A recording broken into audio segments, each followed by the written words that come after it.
Oke, materi yang selanjutnya yaitu materi tentang siklus penjualan.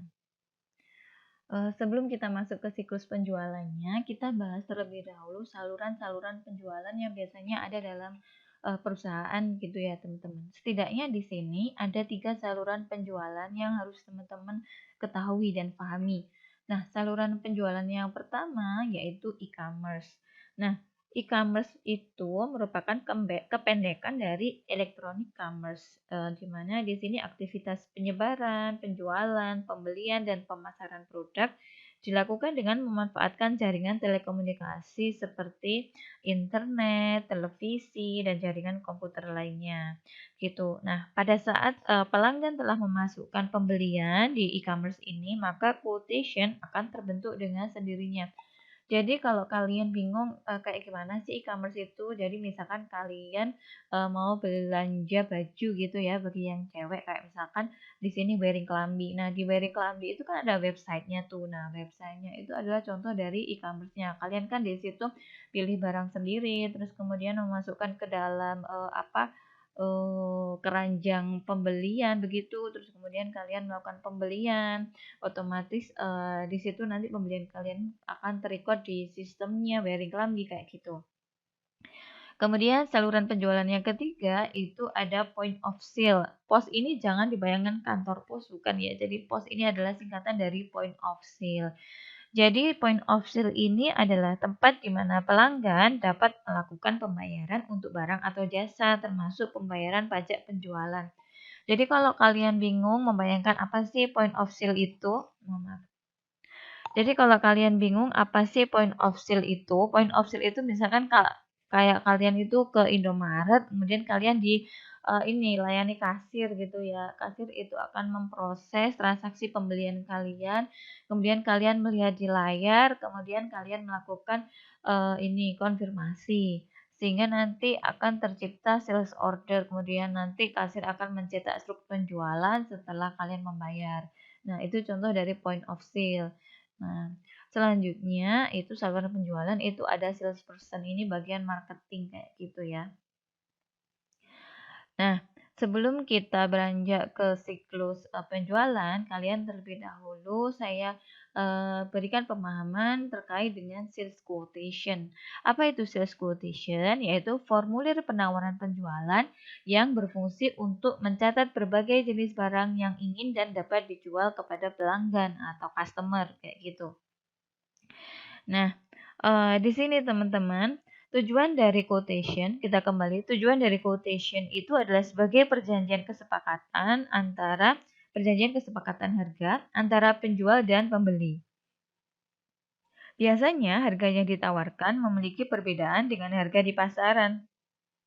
Ketika di sini penjualannya itu pakai quotation, biasanya harganya lebih murah daripada harga pasar. Gitu. Nah, selain berisi kesepakatan harga, quotation juga berisi tentang kesepakatan pembayaran antara kedua belah pihak. Nah, di sini pemika akan sajikan kesepakatan pembayaran apa saja yang biasanya dapat dipilih atas perjanjian jual beli antara perusahaan dengan customer. Yang pertama itu ada COD, cash on delivery. Nah, kalian udah familiar dengan ini ya, di mana pembayaran itu dilakukan secara tunai tepat saat barang yang dipesan sampai dengan tujuan. Pembayaran dapat dilakukan secara tunai atau cek yang dititipkan kepada pihak yang mengantarkan barang. Kalian kayaknya udah sering mengenal istilah COD, di Shopee ada. Kemudian yang kedua, ini kesepakatan pembayaran cash before delivery. Jadi dalam hal ini pembayaran dilakukan sebelum barang dikirim ke pelanggan. Sistem pembayaran ini banyak digunakan dalam jual beli online ya. Di Shopee juga ada, di Shopee juga ada, COD juga ada, gitu ya. Kemudian kesepakatan pembayaran yang ketiga yaitu term of payment. Nah, pembayaran ini dengan menggunakan jangka waktu tertentu. Misalkan di sini tertulis term of payment-nya itu 30, berarti artinya pembeli diharapkan membayar paling lambat 30 hari sejak tanggal faktur. Nah, jika tidak memenuhi ketentuan, maka akan ada sanksi dari penjualan kepada pembeli. Bisa berupa denda atau dimasukkan ke dalam blacklist pembeli, kayak gitu ya.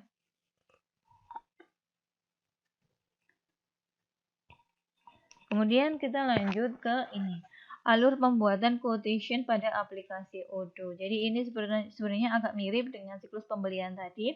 Jadi mula-mula di sini bagian penjualan itu membuat create atau mengklik menu create quotation. Di sini bagian staf penjualan itu membuat formulir quotation yang tujuannya adalah untuk memasukkan data terkait order atau pesanan dari pelanggan.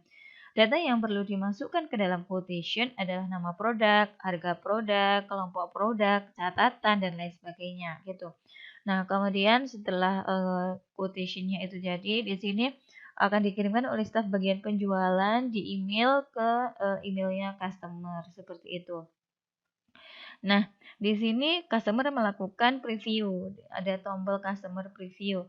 Nah, di sini pelanggan dapat melihat quotation yang telah dikirimkan oleh penjual, sehingga penjual dapat langsung mendapatkan umpan balik dari pelanggan, apakah akan menyetujui untuk melakukan pembelian atau tidak, kayak gitu. Nah, kemudian selanjutnya ketika pelanggan itu menyetujui akta jual belinya, maka di sini terbitlah atau dapat diklik menu atau muncul menu confirm quotation di mana pelanggan melakukan konfirmasi terhadap quotation yang diterima untuk meningkatkan status quotation menjadi sales order gitu. Nah, ini poin intinya yaitu siklus penjualan pada Odoo. Tadi kan sudah Bunka bahas ya apa alurnya quotation itu gimana untuk bisa menjadi sales order begitu. Jadi teman-teman, quotation yang sudah dikonfirmasi oleh pelanggan maupun oleh manajer bagian penjualan, maka statusnya akan berubah menjadi sales order begitu. Kemudian akan terbentuk dokumen surat jalan atau delivery dari perusahaan ke customer nanti untuk sales order tersebut. Selanjutnya, surat jalan atau delivery ini dapat divalidasi apabila barang telah sampai di gudang pelanggan. Maka secara otomatis hal ini akan mengurangi jumlah persediaan yang ada pada sistem begitu. Nah, berdasarkan data pada sales order, maka dibuatlah dokumen invoice. Pelanggan atau customer akan membayar sesuai dengan invoice yang diterima. Dan bagian akuntansi melakukan pengecekan apabila pelanggan telah melakukan pembayaran. Oke, itu saja inti dari siklus penjualan. Semoga bisa dipahami. Terima kasih.